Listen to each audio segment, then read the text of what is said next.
I'm here to be helpful, not to tell you what to do. My name is Gina. I'm an author, editor, publishing professional. I help you make your writing better. This commenter said, well, at first, when I saw your content, I thought there is no way I'm editing my book 6 times. And then she decided to do all of the edits at once, and it took forever. And she decided, nope, never mind. We're going to go back and do the 6 stages of self editing instead. For context, in case you haven't seen this before, I recommend that authors do 6 stages of self editing in order to make their manuscript feel completely polished and ready to go and shiny. We have a structural edit where you move around big scenes, character edits where you make sure that your character's arc is complete, world building to make sure that you dive into all of the fun stuff and make the world feel immersive, a scene level edit in which we are making sure that scenes are doing more than one thing, that you are getting in late, out early, that the entire scene has sort of like a reason for existing. Nuance in which we remove all of the very telly bits and dive into subtext and metaphor and layering and all of those things.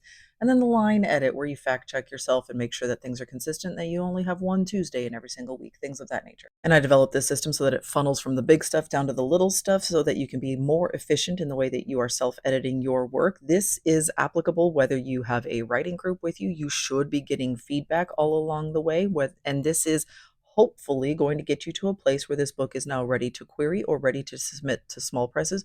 Or if you are self-publishing, this is ready to go off to like a single editor that will do a proofread and look for plot holes, and it should be good to go otherwise. So when this commenter saw this list of self-editing, she was like, nope, not doing that. That seems like way too much work. But then it ended up being just an absolute ton of work to edit a chapter without that framework in place. And here's where I remind everybody that I don't make any rules.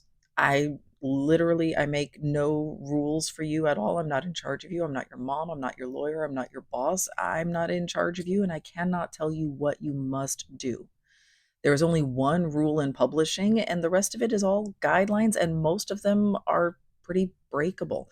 If you look at a system and you're like, that does not going to help me, then don't do that. That's okay.